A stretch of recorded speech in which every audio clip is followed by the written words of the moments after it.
যানবাহনের দীর্ঘ লাইন, স্বাভাবিক সময়ের চেয়ে কয়েক গুণ বেশি গাড়ির অপেক্ষা ফিলিং স্টেশনগুলোতে।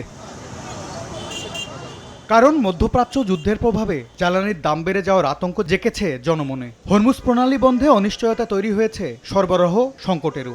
এক সপ্তাহ তেলের আমাদের মজদুত আছে, এখন কি এক সপ্তাহে আছে, কারো কাছে শুনি 28 দিনের। দু একটা পাম্প খোলা আছে যার কারণে এত ভিড়, আর সামনে তো দাম বাড়বে এটা বলাই যায়, যেহেতু তেলের রিজার্ভ বাংলাদেশ ওইভাবে নাই। সংকট আছে কিন্তু অতটাও সংকট নাই যতটা দেখাচ্ছে। দৈনন্দিন কাজের জন্য অবশ্যই আমরা একটু রিজার্ভ করে রাখছি, সত্যি কথা যেটা। এক মাস আগে থেকে যুদ্ধের প্রস্তুতি নিতে আছে, বাংলাদেশের সরকারের তো মজুত করা দরকার ছিল না। বিপিসির তথ্য বলছে সোমবার থেকে গেল 4 দিনে ডিজেল বিক্রি হয়েছে প্রায় 98,000 টন। গত বছরের একই সময়ে বিক্রি হয়েছিল 55,000 টন। একই সময়ে পেট্রোল বিক্রি হয়েছে 44% আর অকটেন বিক্রি হয়েছে 50%-এর বেশি।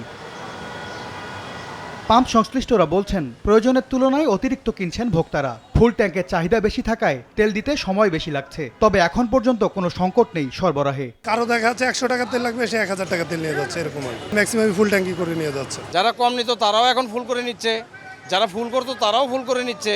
ঠিক আছে, সবার ভিতরে একটা আতঙ্ক আর কি। বৈশ্বিক পরিস্থিতির জেরে দেশে যাতে সংকট তৈরি না হয় সে লক্ষ্যে এরই মধ্যে স্পট মার্কেট থেকে জ্বালানি কেনার সিদ্ধান্ত নিয়েছে সরকার।